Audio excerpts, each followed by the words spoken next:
A lot of those patients, I videotape them after their experience, and they go, yeah, when I'm most happy is how I feel, how I wake up, my energy. I'm a whole new person. I'm in a different body. I have a different experience. Weight. I can, I don't need a GLP-1 because my body is metabolically regulating because I've got deep sleep. That's where that happens, yeah. I'm Mark Cruz. I'm an airway-focused dentist that advocates for wellness. My mission is to help you transition from disease management towards true wellness, starting with your airway. When your airway is limited in any way, it affects your sleep, your health, even your smile. We treat root cause, not just the symptoms, so that you wake up refreshed, live fully, and smile freely.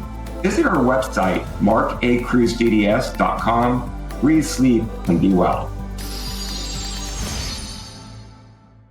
Well, welcome back to another episode of Breathe, Sleep, and Smile, formerly known as Breathe, Sleep, and Be Well. Today, we're going to jump into a very interesting topic that's really hot in social media, and that's Looksmaxxing. So welcome, Amber. Thank you for having me, Dr. Cruz. Absolutely. I'm not going to lie, I'm very interested in knowing more about your perspective on this topic.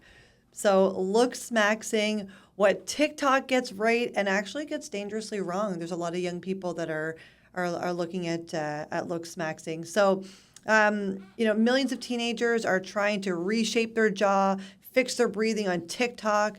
Some of their reaching for this is clinically real. Most of what they're doing about it is wrong. And as an airway dentist, one of the only people qualified to explain why.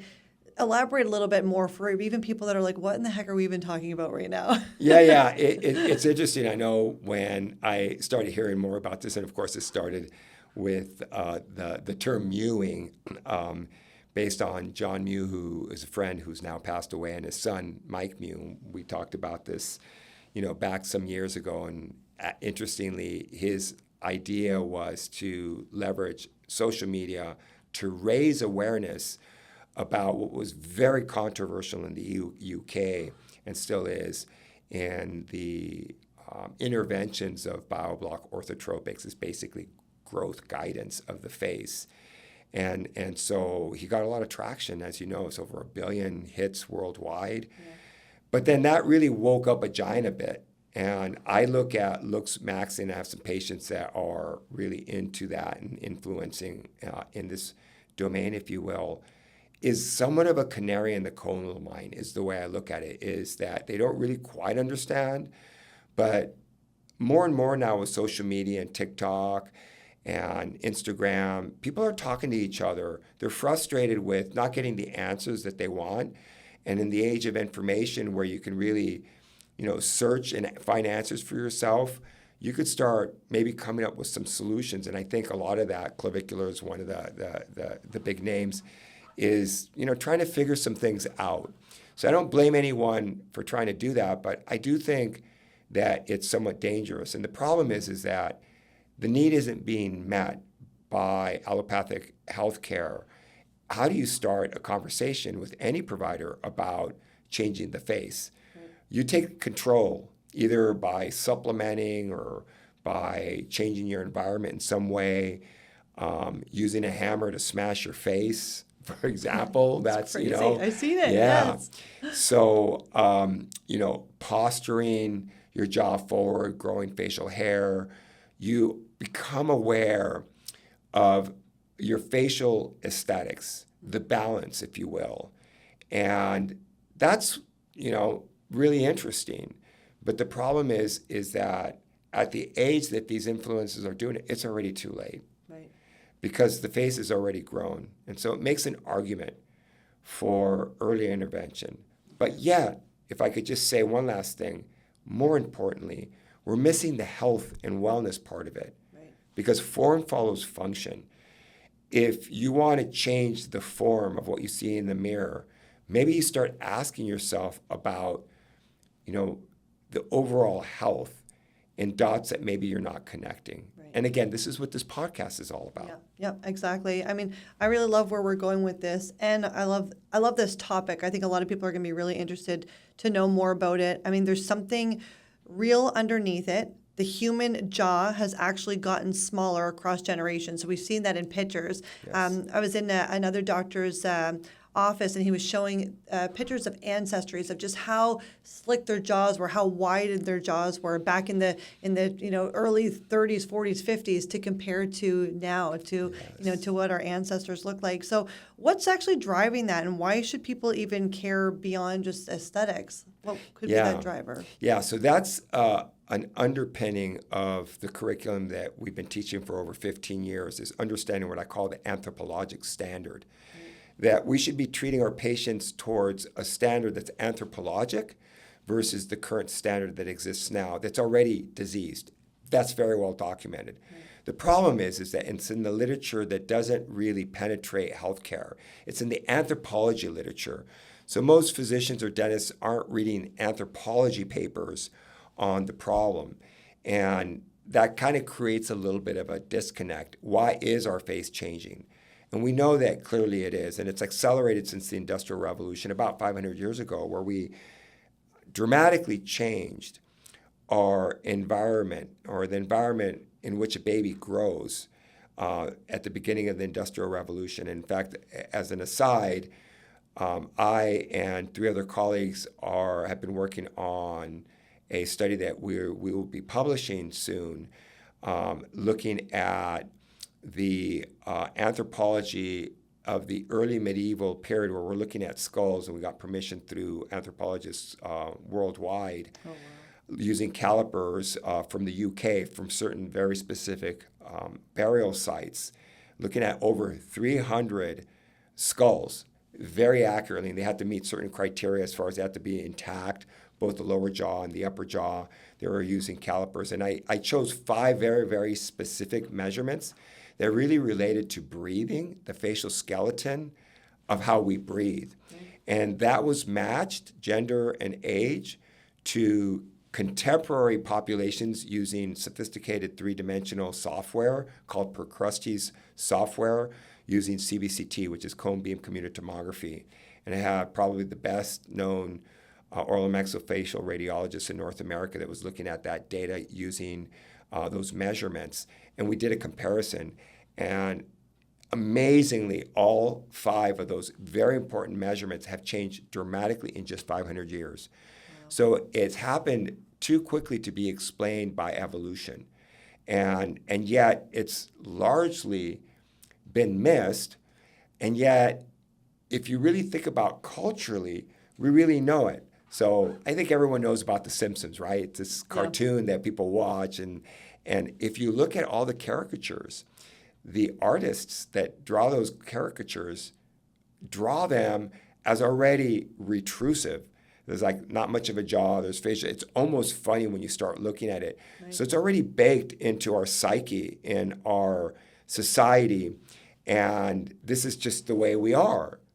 And because it's common, we make it normal. But nothing could be further from the truth. So we really need to be really fostering that Paleolithic face instead of just straightening teeth out. Yeah. Paleolithic face, I'll give you a couple of examples. Angelina Jolie for a female, Brad Pitt if you're a woman, for a male. Right. Big square jaw, high zygomatic processes, big square jaw that's forward, that are not retrusive. They're straight profiles, great balance between the nose, the cheeks, the chin. There's a whole science in plastic surgery literature on the golden proportion and what the face should look like that's actually baked into our DNA. Sexual attraction to the opposite sex, there are studies that actually look at that portend to health, meaning that I can be married and breed and have really good-looking kids that are intelligent, right, based on that. So that's like really well documented. And so, yes, we can use makeup and have a really good personality and make up for some of these other things that are markers of aesthetic markers of facial aesthetics and wellness and health. But we're missing it. And this is what the face smashing is. Yeah. Is they're smashing the zygomatic process to try to stimulate an inflammatory response that heals. It makes them higher cheekbones. Yeah. But it's unpredictable, and there's some trauma involved with that. And Mewing, we talked about that, is bringing the jaw forward. Right. And so a lot of these influencers, it's on TikTok, is, I can actually grow, and they do the befores and afters, grow my jaw, and they're just posturing it forward. And you see that straight profile, and it does look better. More importantly, what they may not understand is they're also breathing better because they're pulling the tongue forward, and that's really the way it was intended to be from the very beginning. So, super interesting. I mean, what's the actual difference between what these kids are trying to achieve with mewing, like you said, and what you do clinically to address like that jaw development and airway function? So what is the difference? Yeah, so for me, in my practice in my clinic, when I'm talking to patients, whether it's an adult or a mom, as an example, I'm really downplaying facial aesthetics because for me, I'm a healthcare provider, and I'm really about wellness. I'm about trying to address signs and symptoms that are symptoms of an underlying problem. Right. So I always say that form follows function, and that a beautiful face is just the icing on the cake. Yeah. Really, it's about feeling beautiful because you're resting well, your brain is recovering, you're not sick very often, your moods are fantastic, you're thinking, everything's effortless. Right. And typically with those individuals, their face is also, aesthetic. They're breathing well, they're sleeping well. Not to be confused with someone that may be doing that, but they're just high functioning. They have a way to overcome it. People talk about the Kardashians, that, I think they've been talking about it as well, that, it's a beautiful face, but how are they breathing and they're sleeping? And so facial aesthetics is icing on the cake. I want both. Right. Yeah. So as a dentist, when someone comes in for smile design, I'm actually treatment planning from the face inward. Right. I'm looking and scanning the face, and then I'm scanning the internal, the facial structures, and then the teeth are kind of the last. It's kind of like the furniture in a really nice living room. Right. And who cares if they're in beautiful furniture in a living room that's not that attractive, right? Right. So bad analogy, but you get my point, I think. I did. I visualized it because then, you don't want really pretty teeth in a bad mouth. That doesn't have a balance. I'll give you an example with a classic example is the nose. And people will say, I've got a big nose, and my uncle does too, and my grandfather does too. I guess it's genetic.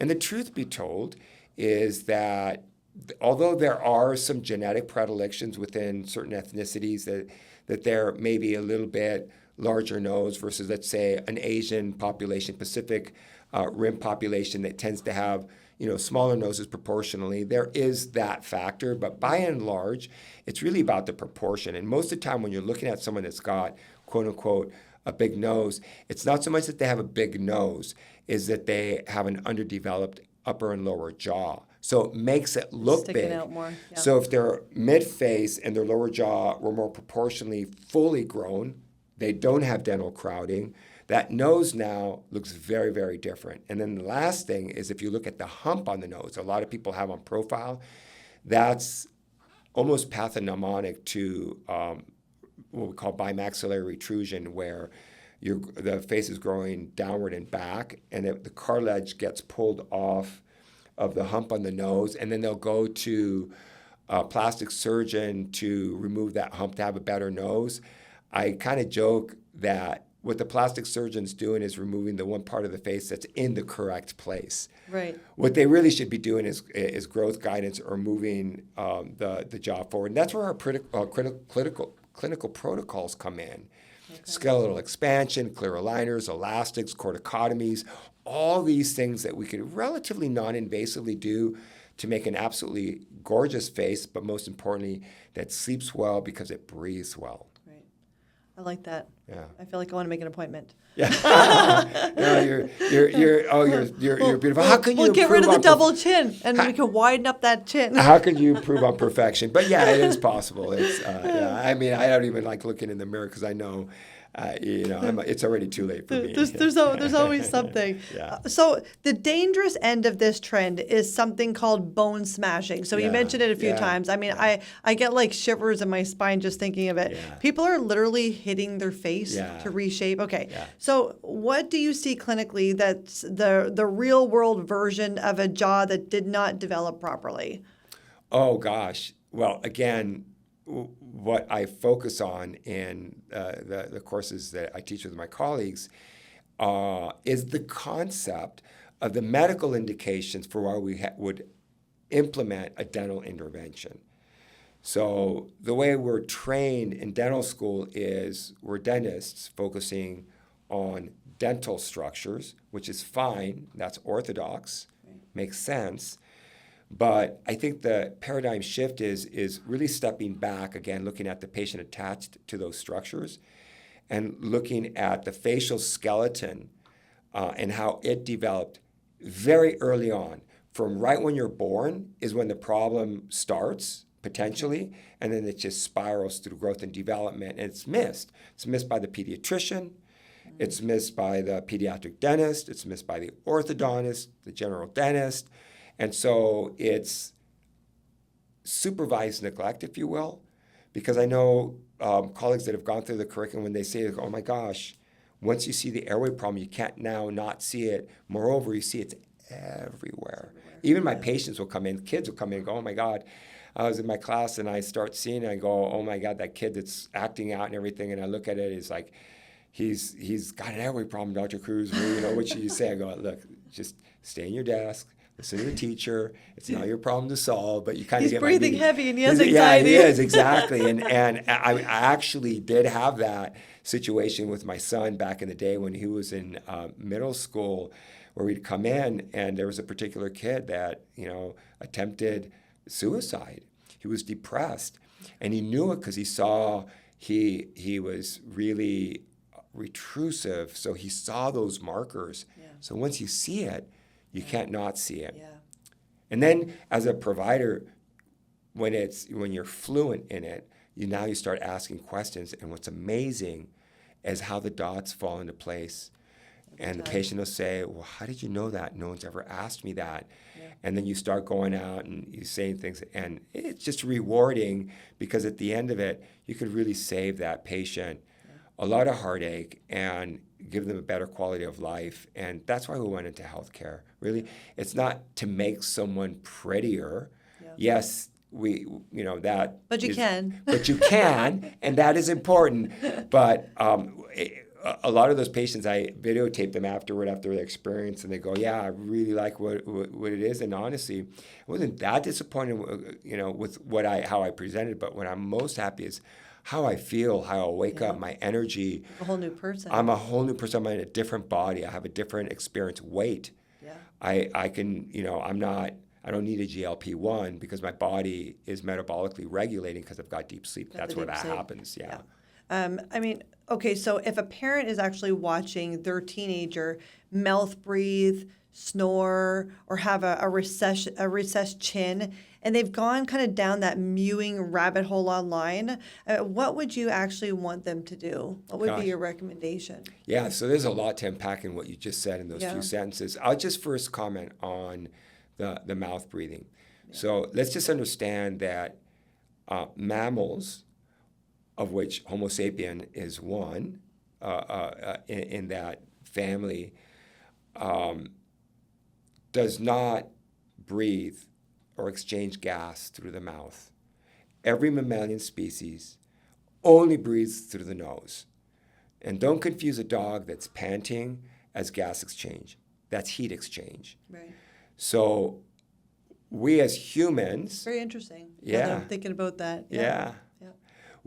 So common. We as humans, from the very beginning, are supposed to breathe through our nose 90% of the time. Kristen Guilleminault, again, I'm raised his name up again, has stated in some of his studies has actually shown that portends to health and wellness, is breathing through the nose very efficiently versus the mouth is super important.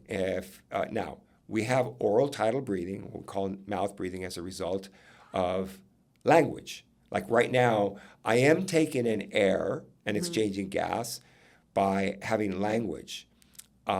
If I were to really do it properly, I'd speak, breathe through my nose, and then talk again. But, you get going and you start talking through your mouth, and then you'll start kind of feel a little bit like a little energy rush, a little adrenaline. Well, that is adrenaline, and I'm stimulating by that mouth breathing that we do all the time. Right.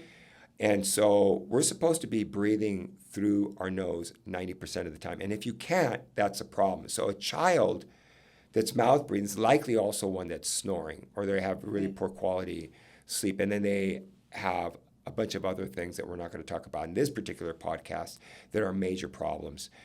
Same thing with any adult as well. So with all that you said to unpack, I just wanted to focus on the fact that we should be nose breathing. You need to really be able to do that really well.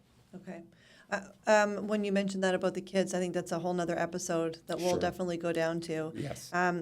Okay, well, what is one thing Looksmaxxing gets accidentally right that the mainstream dental and medical community has been too slow maybe to take seriously?